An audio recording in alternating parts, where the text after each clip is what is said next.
Hello and welcome to part 2 on my series of the history of Street League. This is going to cover the entirety of the second season in 2011, which is the season I hear talked about the least.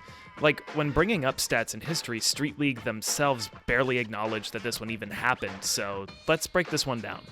First off, I want to talk about the format, since there's a lot of changes that took place in this season from the last one. The first one being that we now have 4 stops instead of 3, and now every season except for 2 has 4 stops. The 4th stop added at the end of the season is a legitimate championship, since the first season technically didn't have one. It was more just like a final that Shane O'Neill rightfully won, but the championship title was given to Nyjah Huston due to having the most points throughout the season. It's also worth noting that in the first season, the stops were 2 weeks apart, whereas starting the second season, the events are about a month apart. I think the reason why this ended up happening was because in 2010, the contracts that Street League pros signed stated that they could only skate in 2 other contest series for the rest of the year. So the 3 stops in 2010 were close together because the only other contest that would have conflicted with that schedule was the Do Tour. But this was only to allow these guys to fulfill their prior engagements for the year, because their contracts also stated that starting in 2011, Street League was the only contest series they were allowed to skate in. But it seems like once that information became public, literally every skate contest told Rob Dyrdek, please don't do this. Because if you look up every major skate contest from 2011, you'll see these dudes in Street League are in the results for those events. The second part of the format that changed was we've gone from 4 sections down to 3. We now start with the tech section, which it sort of seems like they just fused the old tech section and creative section together, because there's more here than just ledges and flat bars like the previous season's tech sections were. You've got low-to-highs, you've got small handrails, you've got A-frames, there's a bit more variety here. And you still have 7 attempts with every try counting, like last year. The line section comes back with quite a bit of an overhaul. You still have to land 2 tricks, but there's more than 2 sets of obstacles in each of these sections, giving you choices between what you want to hit so you can craft lines that best fit your style. This section also has every attempt counting towards your final score, but there are 5 attempts here instead of 7. And the big section is still the big section. Carcass tossing with 7 tries, every try counts, everyone loves a good handrail. The third format change is that we move from 7 finalists to 10, and we now eliminate 2 skaters after each section, meaning that there are 8 skaters in the line section and down to 6 in the big section. I think this is good and definitely something the previous season would have benefited from, so Greg Lutzka wouldn't be embarrassing himself out there getting farther behind in the tech and big sections. He just would have hit the showers. Speaking of Greg Lutzka, he's not in this season. He left after the first season to be able to compete in Maloof Money Cup, and he was the only person who left after the first season. He was replaced by Baker legend Braden Safransky, which I don't know if a lot of people even remember because he never made any finals and he left after this season. Super weird choice. The only other thing worth mentioning is I didn't have to hear Steve Berra's voice once while watching any Street League footage from this season. Now in the booth we have Sal Masakela and Felix Arguelles, with Rob Dyrdek still giving commentary on the sidelines when asked. Sal is a really good commentator in my eyes. My only issue with him is that he sometimes makes this sound like he's nutting when people land tricks. And Felix might be a little corny, but I'd take his commentary over Steve Berra any day. He's a lot more relaxed, and he doesn't always seem like he's trying to remember all of his media training the way Rob and Steve did during Season 1. But with all of this out of the way, let's hop into Stop 1. We start out the second season of Street League at the Key Arena in Seattle on May 8th, 2011. This final featured a lot of guys we saw last season, with Nyjah Huston, Chaz Ortiz, Chris Cole, and P-Rod still having made every final so far, as well as Tori Pudwill, Shane O'Neill, and Ryan Sheckler returning. But we have 3 new finalists. Mickey Taylor, Mike Mo Capaldi, and Billy Marks. The first stop's tech section has a gap over a rail into a low-to-high flat bar, some benches with taller square flat bars over top, and a section with a bump-to-bar and bump-over bar. These aren't the worst obstacles, they're pretty similar to a lot of what we saw in the first season, but they just feel kind of bland. So, there's 2 things I want to mention before we get into the tech section. First off, they split the tech and line sections into heats, 2 heats of 5 and then 2 heats of 4 respectively. And I can see for the skaters in the event this being good because you don't have to wait for 9 other dudes before you go, but it's kind of weird from a viewing perspective to have heats in the final. The other thing I want to mention is that in both heats during the tech section, they go to a commercial break, so I'm missing attempts 3 and 4 in the first heat and attempt 3 in the second heat, which is really annoying. Billy Marks set the tech section off due to being the last qualifier and was actually able to get up into 3rd place. One of his moves was a caballerial where both feet came off, and a double flip which got a 7.2, which is way too high of a score for that trick to me. Shane O'Neill also had a really good tech section, taking 2nd place, sticking to the bench with some really hard moves like the switch flip back tail, big spin back tail, and a nollie flip crook that got Andrew Cannon way too stoked. Keep raising the bar each move. But Nyjah Houston would finish the tech section in 1st, landing 6 of 7 attempts, this being a rare section where nobody skated flawlessly. But Nyjah had 2 pretty high scores, with the cab back lip for 7.6 and the nollie back nose blunt for 7.8, which is definitely a hard move deserving of that score. Scheckler was able to take 4th, skating a little bit more on the basic side from what I could see, but he did land 2 tricks during the break that got him 11.4 points, so maybe those moves were the heavy ones. In 5th place was Chaz Ortiz, going 6 for 7, but having some pretty low scores. I will say that the front nose blunt getting the same score as the front blunt doesn't quite make much sense to me, since ollieing into a nose blunt is significantly harder, especially since there's a bar going across to get over, but Chaz's highest score was on a kickflip front board for just 5.0. Chris Cole wouldn't be too far behind him in 6th, also keeping it relatively basic, with his highest score being a 5.5 on this front 3. He also did a crook to manual, similar to the one he did in Season 1, but this time actually balancing, but it was only given a 3.7. T-Puds ended up in 7th, only landing 4 tricks, but a couple of them were on the heavier side, with a back tail to drop down to back lip, and a front feeble to front blunt transfer, both scoring in the 6 range. Mike Moe took 8th, keeping it kind of on the simpler side, although during the commercial he did earn 6 points even, so maybe he did one more technical move that we missed, but from what I can see, his highest score was on a switch front shove nose grind for a 6.2. Also, it's hard to tell, but I think he was going for a nollie heel back tail, but it got into switch front crook, which was his ender in Pretty Sweet over a full year later. So if he was going for that, why would you reveal your NBD ledge ender in a Street League contest? But getting eliminated in 9th would be Mikey Taylor, aka that guy who used conservative dark money to become a city council member of Thousand Oaks, California. But Mikey only landed 3 tricks, only one of which was on the broadcast, a nollie front feeble, which is actually a rail move I do like, but he was 3 points shy of getting out of elimination. And also going home after the tech section would be Paul Rodriguez, only landing 2 tricks, a front shove nose grind on attempt number 1, and a switch flip on attempt number 6. I can see that he went for a nollie flip crook and varial heel nose grind, but just seemed to be having an off day and packed his bags early. Besides a couple of scores that I thought were highballed or lowballed, this section didn't really have too many issues to me. It has the same icebreaker vibe that the creative section in the first season does. The only thing I'm really scratching my head about is how a double kickflip got a higher score than a big spin back tail.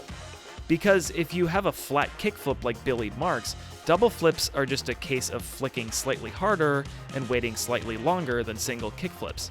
Whereas with a big spin back tail, it's a pretty risky ledge move where so much can go wrong before you even get into the slide.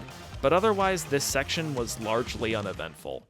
Before the next section, they did this lighter moments section where they showed some of the dudes doing some more fun tricks, and I very much appreciated the tandem airwalks from Cole and Costin, and a classic Benny from Billy Marks.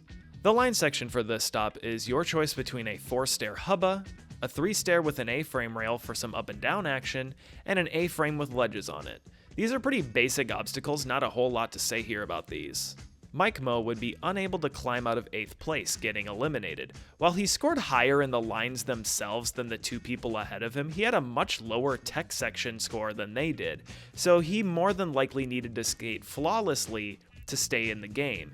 He did have a nice line featuring a tailslide 270 up the A-frame, and also just barely kept this hard flip alive with a toe drag to stutter step, but it wasn't enough. Also getting eliminated would be Billy Marks, who dropped from 3rd place all the way down to 7th. His undoing was a couple of missed tricks off the A-frame to flat, a switch big heel, and an airballed cab flip. He did, however, send us off with a signature kickflip roast beef. But Sheckler stayed alive by the skin of his teeth, 0.6 points ahead of Billy. He only landed 3 of his lines, the highest of which was a front 180 nose grind to half cab blunt slide for 5.3, but all of this was just barely enough to keep him in 6th.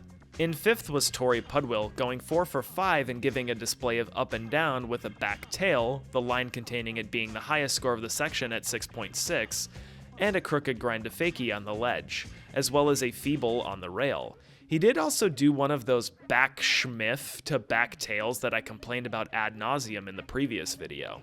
Also going 4 for 5 would be Chaz Ortiz, taking 4th, staying in the game with some pretty mid-range lines, the highest of which was on his last attempt with a kickflip back tail on the hubba to nollie crook for a 5.7. But Chris Cole was able to jump all the way from 6th to 3rd thanks to having a 5 for 5 line section. His highest scoring line was a 3-way tie for second highest score of the section, with a switch 180 to 5.0 on the hubba to back nose grind up and down for 6.2. He also threw out the Giga Chad street grabs with a frontside 180 grab and airwalk to frontside grind. Shane O'Neill held on to 2nd place, also skating flawlessly and also tying for the second highest line score with a nollie crook on the hubba into 3 shove to flat. He also did a nollie 180 to fakie grind, which is super awkward and hard. The alley-oop version of this trick is much easier, and you definitely don't see this one very often. But Nyjah was able to continue his lead, a full 6.5 points ahead of Shane, also skating flawlessly and also tying for second highest line score with a kickflip back tail with some tic-tacs into a nollie heel backside grind. He also had another score in the 6 range with a kickflip front nose into nollie front nose for 6.1. I will say that the previous line that I just mentioned is why I talked about in the last video scoring the 2 tricks in relation to one another might give a different score than just averaging out the score you would give for the tricks on their own. Because a street line with 2 of the same slide like this would be looked at as a really weird line, so maybe it would have gotten a different score if they weren't just averaging the score for the 2 tricks. But just like the line section of Season 1, there's not really a lot of analysis I have in terms of the scores. There's not really anything here that stands out to me as over or underscored in any real way, so let's just jump into the big section. The big section here is a 9-stair with handrails and a hubba. This is about the best you can ask for in terms of a big section. Round rails, the option for a hubba, and a set that's pretty big but not so big that it becomes harder for you to land tricks. Sheckler was actually able to move up a little bit from 6th to 4th. Despite only landing 4 tricks, 3 of them were pretty high scores. The cab back lip for 8.3, the unexpected switch big heel for 8.1, and a cab flip for 9.2, the first trick to get into the prestigious 9 club. I use the word prestigious here a little bit sarcastically because while doing a trick that the judges are going to say is near the perfect skateboarding trick is commendable, a lot of the time it just feels like they throw these scores out, so that'll be definitely something I'll analyze as these contests go on. Taking 5th would be T-Puds, staying in 5th from the line section. He wasn't really able to climb up despite landing 5 tricks, but that's because a lot of them were on the safer side, save for this nollie backside flip down the stack for 7.5. The illegal feeble to backside grind and the simplistic back lip and backsmith down the hubba were scored in the 4 range, making it harder to move up. But sadly, falling to last place was Chris Cole, only landing 3 tricks, one of which was a saved back 270 lip that was honestly somewhat clean despite what happened, and Cole sent us off by forcibly ripping his skateboard in half. But due to all of this, Chaz Ortiz was able to slide up to 3rd place with 5 landed tricks, 4 of which were kickflip in moves, including a kickflip front feeble and kickflip back smith, both in the mid-7s. Even though he only landed 3 tricks, Shane O'Neill was able to stay in 2nd place. This is not only because these tricks were in the high 6, low 7 range, but because he came into the big section roughly 8 points ahead of Cole and 10 points ahead of Chaz. But Nyjah Houston would take home his 2nd Street League title, going 6 out of 7 and putting down some pretty high scores, including a tray flip lip for 8.6 and a back 270 nose blunt for a 9.9. This isn't the only time we're going to see a 9.9 in Street League, and I largely think that they tend to be pretty bullshit. Like, I know that they gave Nyjah this 9.9 because he was already in first place, and from what I can tell, this was the first one ever done in a contest. So for those reasons, it's not the worst, but when we get to them, there are some other ones that definitely feel pretty undeserving. It's also worth noting that in attempt 1 on the big section, Nyjah pretty much immediately cemented his win, putting down a score that put him over 11 points ahead of Shane, and then on attempt number 3, getting to 14 points ahead. It didn't really help that Shane was bailing a lot of these attempts, so he didn't really put up much of a fight against Nyjah. We now move on to another new city for Street League, Kansas City. This time we're in the Sprint Center on June 12th, 2011. Again, returning for every final so far would be Paul Rodriguez, Chaz Ortiz, Chris Cole, and Nyjah Houston, with Ryan Sheckler, Shane O'Neill, and Tori Pudwill returning from the previous stop, as well as Sean Malto making the final for his hometown after missing in stop 1 due to a torn meniscus, and Billy Marks and Mikey Taylor making it 2 for 2 this season. But wait, hold on a second here. Did they change the format? Why? So after the first stop, Street League decided to change one small detail about the format. Instead of every trick counting in the text section, now only the best score counts. This, to my knowledge, is the only time Street League made a rule or format change in the middle of a season. Normally when they run into issues with a format, they'll wait until the next season to address them, so as not to confuse the judges or the skaters, but this was the one time they decided to just do it anyway. And I don't really have an issue with this change. I actually think it's pretty good. It makes it so you only really have to focus on 1 or 2 tricks as opposed to 7. My only issue is that it's still 7 attempts. I think it would have been better to knock it down to 5 since we're only taking 1 score, because this section actually starts to feel pretty long. The tech section here features a 3-block round handrail and low to high ledge up top, some benches with square up and down bars over top, and a bump to 4-stair hubba at the bottom. Again, I think these obstacles are pretty basic, there's not much to complain about here. Sheckler went first in the tech section and was able to take 3rd place, starting out with a cab back tail for 8.7, but then getting an extra 0.1 for a half cab backsmith revert. He did also land a hard flip bumping over the hubba, but it only got a 6.5 and almost upgraded with the half cab backsmith backside flip. T-Puds would surprisingly be right ahead of him, starting off with a backsmith to feeble, a more tasteful rail switch up than usual for a 7.7, but then putting down 2 separate 9 club scores, an unexpected nollie flip back lip for a 9, and a backside flip 360 for a 9.1. But less surprisingly, Nyjah took the top spot, first landing a nollie heel back lip down the rail for 8.2, but then putting down a kickflip backtail big spin for 9.4. While this trick is on the easier side for in and out ledge moves, doing it on a handrail is a different animal. For the fact of backtailing around handrail alone, that's pretty sketchy.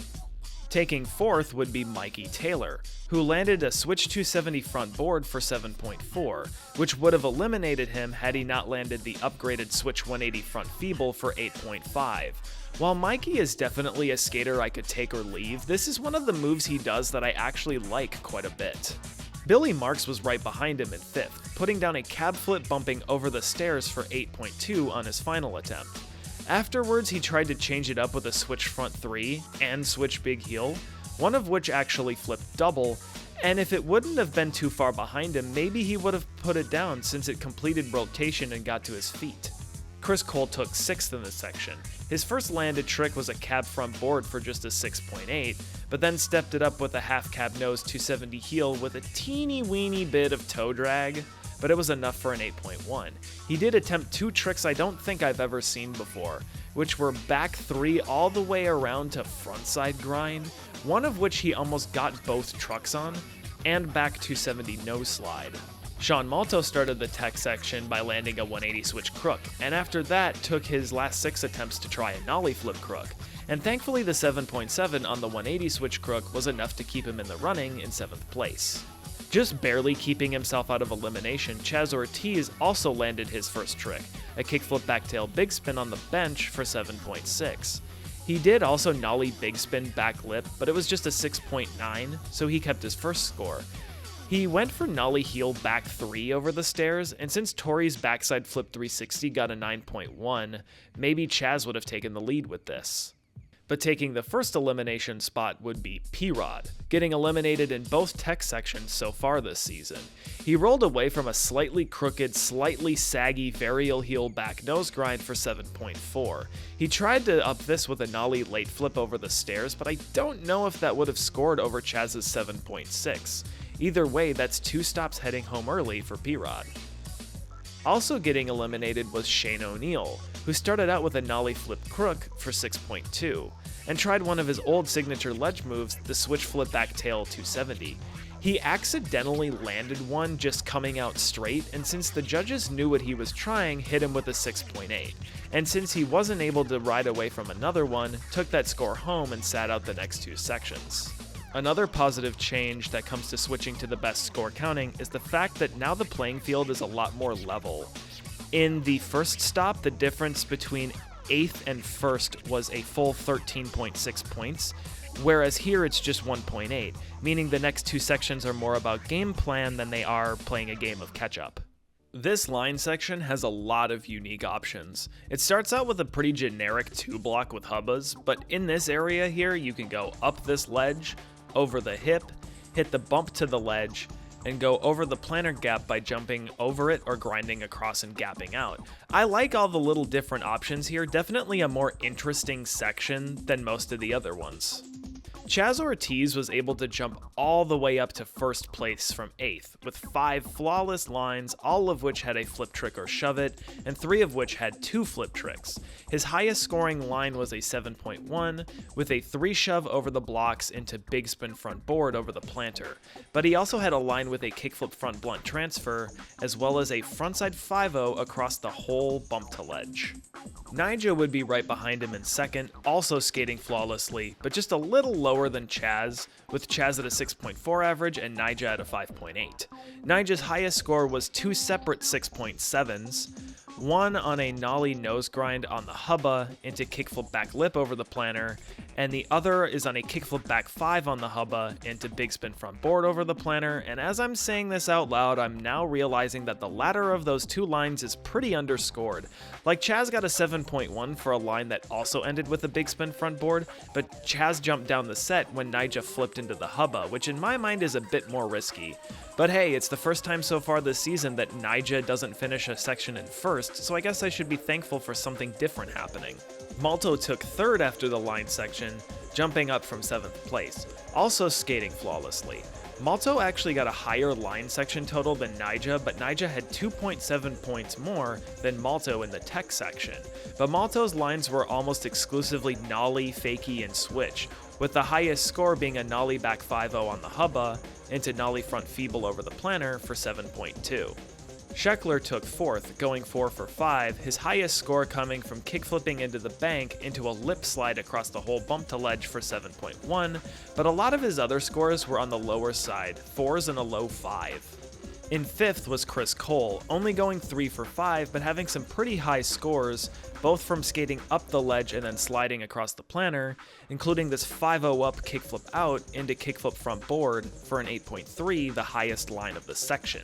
And the last one alive in the line section, T-Puds also only put down 3 lines, the first of which was an illegal backsmith to 50 into a slip up on what I'm assuming was a front feeble to front blunt transfer for 3.5, but he also did the rare backsmith to board slide, which is actually kind of a cool move.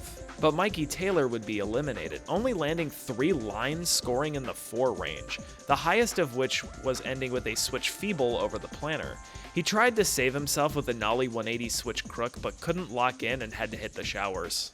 And Billy Marks would also not make it to the big section, only landing 3 lines, 2 of which were the lowest scores of the section, with a crook up the ledge to back lip for 2.5, and front 5-0 down the hubba to a missed hurricane for 1.2.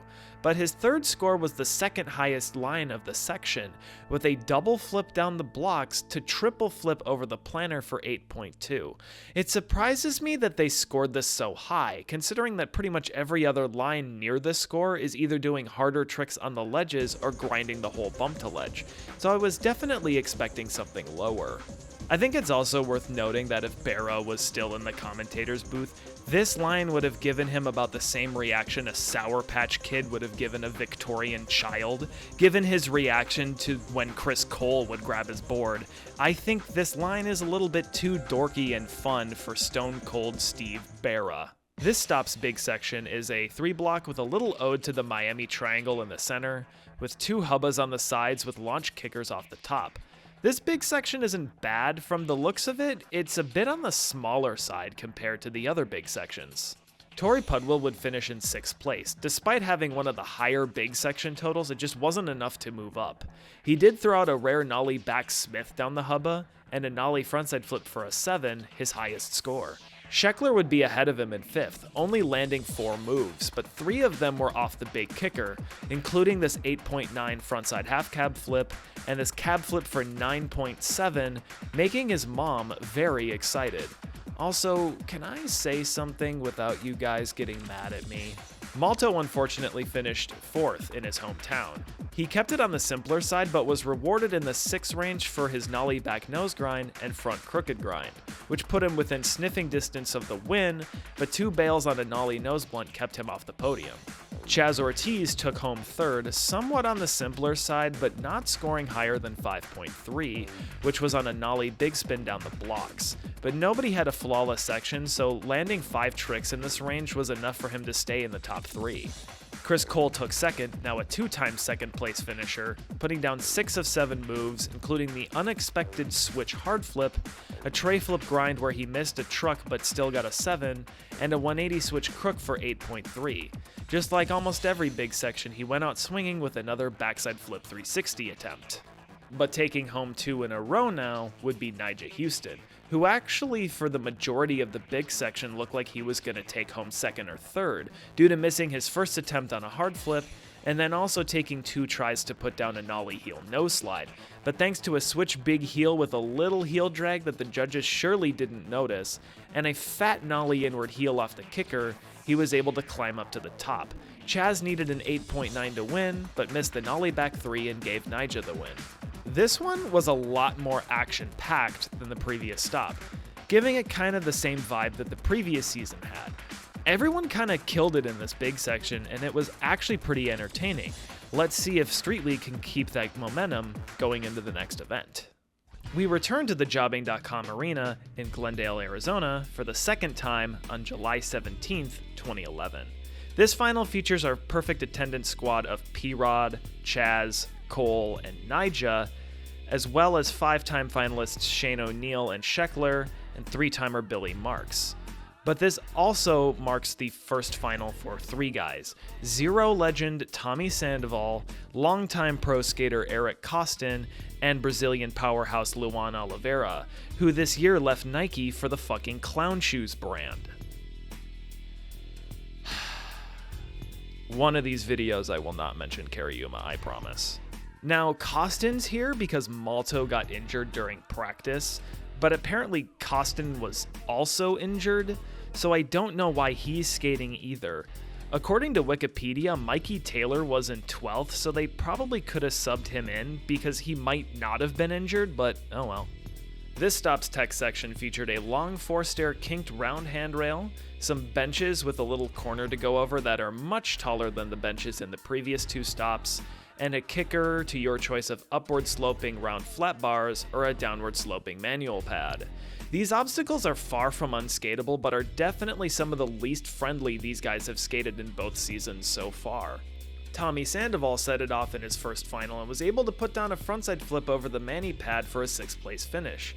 He tried to step it up with the backside heel, but luckily he didn't need it. Right behind him would be Billy Marks in 7th, who started out with a double flip to manual which got a 6.9, but looking closer his whole heel was on the mani pad, so this really should have gotten like a 2. He went for a double flip over the mani pad and he didn't land any of his attempts, but threw out a kickflip roast beef for a 7.4 to stay out of getting eliminated. For the first time this season, P-Rod was able to move on to the line section in 8th place, going for a switchback tail switch heel on the bench, but settling for just a shove out for a 6.4. But then, he was able to finally put one down with a little bit of hand drag for 7.2, which was enough to keep him in the running. But sadly, Chaz Ortiz would be eliminated for the first time this season. He seemed to be off his game and unable to pick a trick. He started out with trying a front board kickflip on the bump to rail, then switched to a kickflip front board and landed it for a 6.9, then went back for the front board kickflip, then tried a kickflip front feeble on the handrail, then back to the front board kickflip. Just kinda strange he wasn't able to focus on a move since he's skated really smart every stop up to this point. And also getting eliminated was Eric Costin, who was fighting a glute injury the whole time. He was trying a switch crook variation on the ledge, but then went over to try a switch heel manual and got one with a tail scrape for just a 2.5 and was unable to put down another trick. But taking 5th would be Sheckler, starting out with a sketchy backside flip for 7.1, but cleaning it up for 8.0. After that, he went for a backtail kickflip fakie on the bar, but wasn't able to roll away from it. Shane O'Neill would be tied but take 4th at the end, despite the fact that Sheckler's second highest score was higher and he also qualified higher, but whatever. Shane's 8.0 was on a switch flip back tail on the bench, which I think is much harder and requires way more precision than Sheckler's backside flip. But maybe they docked it a little since it wasn't all that pretty since he had to push it through a little bit because the ledge dried up. I don't know, but he did go for a 270 out afterwards but wasn't able to put it down. Luan Oliveira in his first final got up to 3rd place, starting out his landed tricks with a switch frontside flip manual for a 6.9, then upgraded to a switch tail switch heel to regs for a 7.6, and then pulling out a switch tray manual for 8.3, which I honestly think is pretty low for this trick given that it's a really hard rare Manny combo. 2nd place was given to Chris Cole for this back 270 lip for an 8.4, which since I've seen 10,000 back 270 lip slides, and I've seen fewer switch tray manis than I can count on one hand, I'm gonna say it's not quite as hard, so I'm gonna stick with Luan's move being underscored. And a now dreadless Nyjah Houston took the top spot in the tech section with a kickflip back Smith through the kink for an 8.9. And it's kinda hard to say whether or not this is a harder trick than the switch tray manual, because the kink matters a lot more on a back Smith than on a lip slide, so I might be fine with this taking the top spot since it does take some real precision to get through that kink. I'm thinking with the scores here, we can keep Cole's 270 lip at an 8.4, but maybe bump Luan's move up to like 8.6 or 8.7. But that's the problem with manuals and contests. You can do incredibly rare, hard tricks that haven't really been done before or since, and it'll be scored as if you just did the trick over like a little wedge gap. I also think Shane and P-Rod's switchback tail variations should have scored a smidge higher. Since these ledges are like double the height of the ones from the previous 2 stops, and it takes a lot of tech skill to be able to get up on a ledge that high and switch back tail. And you should be rewarding tech skill, it's the tech section.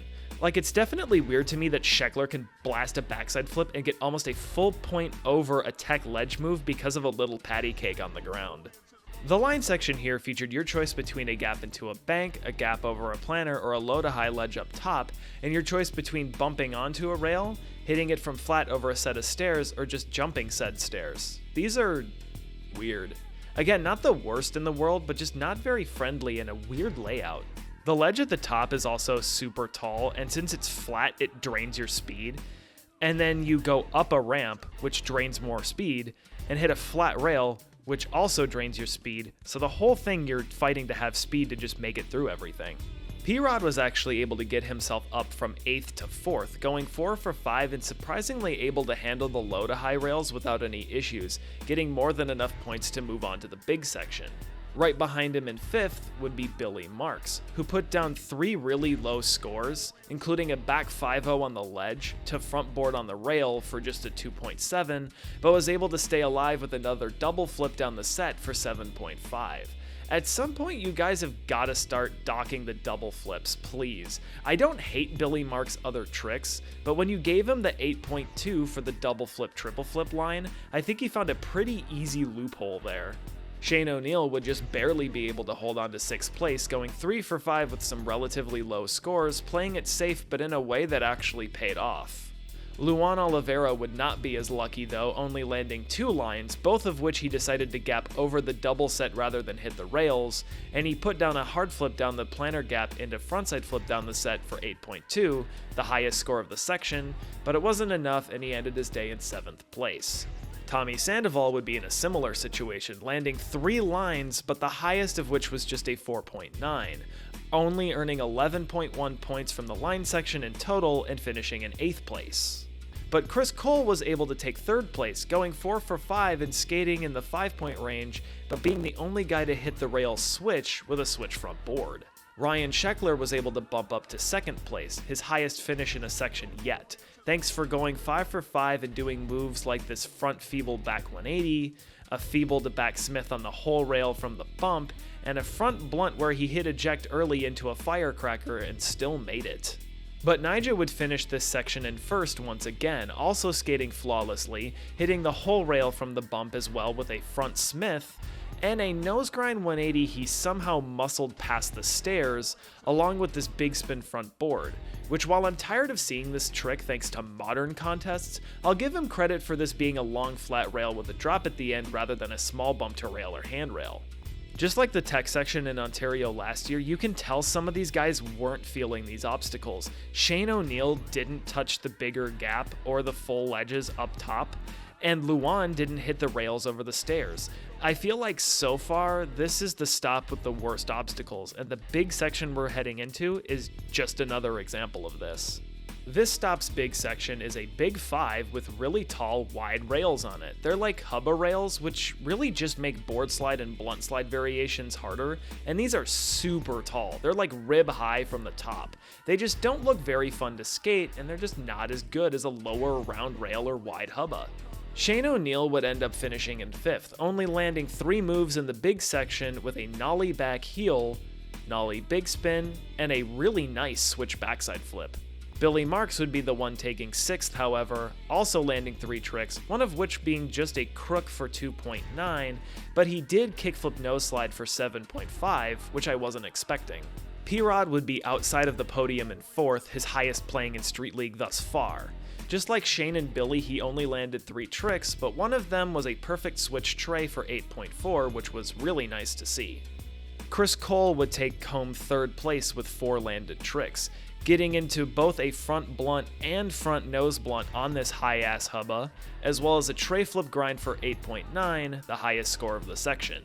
Sheckler finished in 2nd, his highest finish overall in Street League, also only putting down 4 tricks, and the highest of those being a 7.8 on this frontside half cab flip, but it was almost enough to get it done, even being within sniffing distance of 1st place after his first 4 attempts. But Nyjah made it a 3-peat and his 4th win overall, landing 6 of 7 tricks, 2 of which tying him for his highest score, a back 180 nose grind, and a kickflip back 5-0, both for 7.6. Once Sheckler bailed 2 back 3s, all Nyjah needed was a crook on the hubba to secure his win, giving him a lot of momentum into the championship stop the next month. The first Street League championship would be the first time that Street League set foot in the East Coast, at the Prudential Center in Newark, New Jersey, on August 28, 2011. Making the championship required you to get into the top 10 based on the points you earned throughout the season, determined by your placing at each stop. These totals allowed P-Rod, Chaz Ortiz, Chris Cole, and Nyjah to continue their perfect attendance, along with Sheckler and Shane O'Neill both making every final this year and only ever missing 1 final each, Billy Marks making every final this season as well, Sean Malto making his 4th finals appearance, and while Mikey Taylor and Mike Mocapaldi didn't do the hottest this season, they had just enough points to make it in. I'm also going to apologize early for the scrolling bar on the bottom of the screen, as well as the dip in quality from the previous 2 stops. For some reason, the official Street League YouTube channel never uploaded this final, and this was somebody just recording it from their TV or computer screen, so it's not quite as nice to look at as the previous contests, but that's just because those were source videos that were uploaded from wherever they were kept. The tech section of this first championship includes a mellow handicap-style rail with a bank in the middle, a low-to-high bench, and an A-frame with rails on either side. I think these are pretty good equalizer obstacles, and everyone in this field has a trick for them. Also, since this was a non-professional recording, we also lost 3 of the 7 attempts, so I can tell you that I don't know what Nyjah did to get 4th, Mikey Taylor did to get 5th, Shane O'Neill did to get 8th, or what Sheckler did to get 9th and unfortunately eliminated, but these are the cases. The video starts with attempt 3, where Paul Rodriguez landed a switch flip back lip on the A-frame for an 8.8, which I definitely think is a good score. It was really clean and definitely one of the harder tricks on this rail, and got P-Rod into 2nd place for the section. Billy Mark got his back right afterward with a nollie heel board slide on the A-frame, which got scored an 8.1, and in comparison to the switch flip back lip, I can see 8.1 being a fair score for this move. This would be Billy's highest score and put him in 6th place.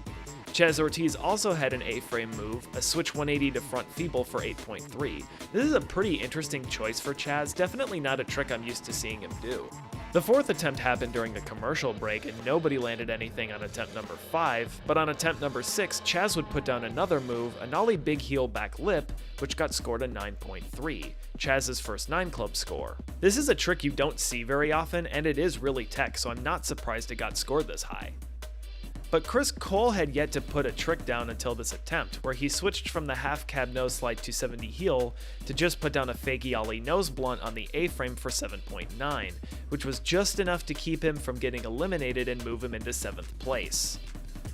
Malto, who had an 8.0 from the previous attempts lost to time, put down a back nose grind nollie flip for an 8.6. I always love a perfectly balanced grind on a ledge, particularly back nose grinds. They just look so nice, and to flip out of this is always something the judges want to see. But unfortunately, Mike Mo Capaldi would bail presumably his 7th fakie 5-0 fakie flip and end up getting eliminated, being the only skater in Street League history to finish a final with a score of 0.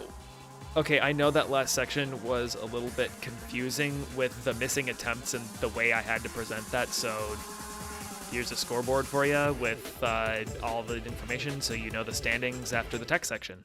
The line section featured a 6-stair with a square handrail, some quarter pipe walls, which is actually the first time a transition element was on a Street League course, and then your choice of fatty to flatty blast over a plantar gap or a bump to outledge. I feel like this is kind of a weird course. Like, there's probably no way to hit the quarter pipe and then the final obstacle. Like, you can only skate one of the quarter pipes if you hit the rail first, which is kind of bad course design to me. And I guess these guys agree, because in the line section, the quarter pipe was hit a total of 1 time. Shane O'Neill was unable to dig himself out of 8th place and ended up getting eliminated. His undoing was a back nose grind across the bump to ledge that he missed twice, and a missed switch tray down the stairs. He only had 2 landed lines, one featuring the aforementioned backside nose grind, and one with a switch frontside flip into a back tail that almost left his feet. Billy Marks would also not make it past the line section, only landing 3 tricks, one of which started with a missed hurricane grind, where the line score including that trick only got a 2.2. His other 2 lines were in the 5 range, however, but it was not enough to move on. Mikey Taylor would just barely squeeze out of getting eliminated. Mikey actually spent the majority of the line section in that 7th place elimination spot, having a similar issue as Billy, but Billy missing his last line attempt meant Mikey only needed a 0.2 for 6th, and put together a front board and a frontside grind for a 1.9 to move on. P-Rod took 5th place in the lines, landing 3 lines, 2 of which were in the 6 range, one going switch flip, then turning around for a front tail, and the other nollie front board the rail into a back smith that almost stuck on him. He did make an ambitious switch flip front board on the rail, but wasn't able to capitalize on it due to missing a more simplistic nose grind on the ledge. Nyjah Houston was only able to make it up to 4th place with an out-of-character 3 for 5 line section after a season of all flawless line sections, missing a nollie crooked grind and switch front tail slide on the ledge. The lines he did land were all in the 6 range, but those 2 falls gave some guys a pretty big leg up. one of which was Chaz Ortiz going 4 for 5 and getting into 3rd place, with all 4 landed lines including at least one flip trick, with a strategy of flipping into the handrail or down the stairs before taking it to the ledge with a much more simplistic trick across. Chaz also tied for the highest line score by doing a rocket kickflip into the bank, but don't worry, he saved all the flick for this backside flip over the planter. This is probably the most dipped kickflip in the entire running of Street League. Chris Cole was able to snatch 2nd place, also going 4 for 5, with his first landed line being the only one featuring the quarter pipe, and tying for the highest line score by going kickflip backlip on the handrail to a 180 switch crook across the ledge for 7.9, but he also had a 7.8 from a nollie crook on the rail into a 5-0 kickflip that he hung onto by the skin of his teeth. But Sean Malto would move up to 1st place, being the only one with a flawless line section, keeping in the 5 to low 6 range with the exception of his lowest score, which had a switch frontside nose grind drop down to 50-50 for just 3.5, and his highest score, a switch feeble on a square rail, which is so hard, and a switch back 5-0 for a 7.3.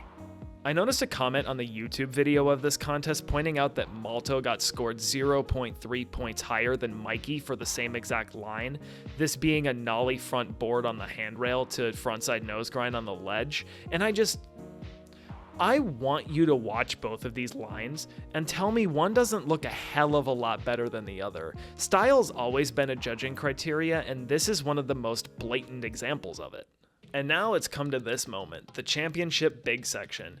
This time it's an 11 stair with hubbas and a square handrail. While the rail dudes here would probably prefer a round rail, this isn't a bad obstacle to determine who's going to take this thing home.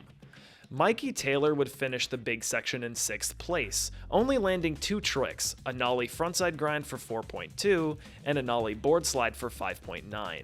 This would be the first time of 2 that Mikey finished a Street League final in 6th, which is the highest he's ever placed.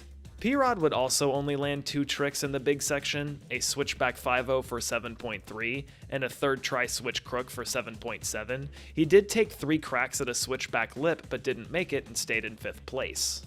Chaz Ortiz would take 4th, landing 4 of 7 tricks, a kickflip front board for 6.7, a front feeble for 4.5, a kickflip back lip for 7.4, and after realizing he wasn't even close to top 3, a simple frontside 5-0 for 2.9. But the real battle for the top 3 was between Nyjah Houston, Chris Cole, and Sean Malto. On attempt number 1, Nyjah put down a nollie front board for 6.5, which bumped him up from 5th to 3rd. Chris Cole followed that up with a back 270 lip slide for 8.9, bumping him up to 1st place. While 8.9 is probably pretty high for that trick, it wasn't nearly as overplayed as it is now, so I can see why it was given this score. This was followed by Malto landing a nollie 5-0 for 5.9, which since Mikey's nollie board was a 5.9, I can understand that score for sure. On attempt number 2, Nyjah landed a kickflip back lip for 7.4, the exact same score as the one Chaz did later in the event, nice consistency there. This bumped him into 3rd place once again and bumped Chaz out of the top 3. Cole then made his signature grapefruit grind for 9.2, which I can't tell if he stayed in truck the whole way, since the bitrate, camera angle, and fucking scorecard I'll make it really hard to see, but I think he probably made it, although these contests have definitely scored failed grinds as if they've done them. But this trick gave Cole an 11 plus point lead over Malto, who followed up with a nollie nose grind for 7.6, once again a pretty fair score. Attempt number 3 saw Nyjah big spin front board where his knee was millimeters from the ground, both hands touched the ground, and he reverted out, and this was met with a face-punching 2.5. Nyjah put down a back 270 lip on attempt 4 for an 8.5, which is 0.4 lower than Cole's score for the same trick. I can't really see anything sketchy about Nyjah's trick here. It's definitely not as nice to look at as Cole's, but I think that goes without saying. But slight style differences usually don't change scores this much unless one is slightly sloppier, so this is a rare one for sure. But Cole would bail his 4th attempt, being too far ahead of a kickflip frontside grind. Malto would use this opportunity to put down a nollie back nose grind for an even 8, taking over the top spot. I can maybe see why some would think that this is overscored, but nollieing in and then balancing a back nose grind is pretty fucking hard, so I'm not mad at that score. Naija's 5th attempt was a nollie heel back lip, which he was almost too far ahead of, but was able to tic-tac out and save it at the end. The judges gave this a 9.4, which seems a bit high for the sketch factor, but I think they're rewarding rare/new moves here, and none of his body touched the ground, so they kinda scored it as if it were fully bolts. But this score put Naija into 2nd place and pushed Cole down to 3rd. And Cole would bail once again, this time on a tray flip grind, giving Malto the chance to widen his lead with an overcrook for 7.3. Looking at the scores for similar moves seems like this one's right in range, like comparison to the 8.0 nollie back nose grind and P-Rod's 7.7 switch crook. I think this one's fine. On attempt number 6, Naija landed a switch big heel that got an 8.2 despite the fact that he heel dragged, hand dragged, and tic-tacked. But since Naija didn't show too much emotion riding away, he played a little Jedi mind trick on the judges for that one. But Cole was able to put down his tray flip grind on this attempt. Well, kinda sorta. He definitely tray flipped up there, but unless I need new glasses, the grind part of this trick is nowhere to be found. The judges gave it a 9.6, the highest score of the section, and while it's definitely the hardest flip to grind move in the section, there's no defending that score. It's way too high. But it still wasn't enough for the lead, still keeping him 1.1 points behind Malto. Malto also landed his 6th attempt, a front crook on the rail for 7.7. I think this one was probably a smidge high, but they might have given him a slight bonus for muscling this trick through a square rail, which is pretty hard to do. On the final attempt, Naija needed a 9.6 for the lead. Cab back lip was his choice to try to get it done, but it was a 9.0, only getting up to 2nd place, leaving the door open for Cole and Malto. Cole needed an 8.9 and went out the same way he did every other big section this season, with an attempt at a back 360 kickflip. Although this one was his closest so far, actually able to roll away for a couple feet, but was just too far ahead of it to ride it out, finishing in 3rd. This meant that Malto's final attempt was a victory lap, ending out with a backside grind and taking home the championship title for 2011. The main reason I broke down the scores so much at the end here was because the comments on the YouTube video of this final kept saying that Malto was overscored. But looking at the other more simplistic tricks on the rails and hubbas from other dudes, I just fail to see it. Mikey's nollie front board was a 5.9, P-Rod's switchback 5.0 and switch crook were mid-7s, Cole's front blunt was a 7.4, and all of Malto's tricks are in that range. I think since Malto doesn't flip his board very much and his style is pretty smooth, it's pretty easy to look at what he's doing as if he's just ollieing into 5.0s and back crooks, but there's definitely a little bit of subtle difficulty to his tricks, so I think all these scores are justified. I also think it's kinda rad that a guy whose style and bag of tricks doesn't really scream professional athlete contest skater really was able to take the overall season title here, kind of proving that this format was a lot more down to strategy than technical ability, which makes for something just a bit more interesting than the contests today. Overall, I think this format is just kind of weird. Like, it's definitely not the worst format that Street League has done, and trust me, we'll get there in due time, but from there being 7 attempts for 1 score in the tech section to it just kind of being largely like the previous year's format, you could tell that they kind of wanted to try something new but didn't know how far they could break out of that old format. But in the next video, I'll be talking about a pretty drastic change, so we'll see how that works out when we get there. Thank you so much for watching this video all the way through. It really means a lot to me whenever I see comments on my videos that are correcting or responding to things that happen like in the last few minutes of the video. So if you're here once again, this means the world to me. And like I just mentioned, the next video is going to be huge, so get excited for that. If you like this one, give it a like. If you've got friends that like long-form ranty content about shit from over a decade ago that's somewhat forgotten, maybe give it a share. And if you've made it this far and still aren't subscribed, then hit that button and ring the bell so you can see what's coming next. For the 100th time, thank you, and I'll see you next time. Bye.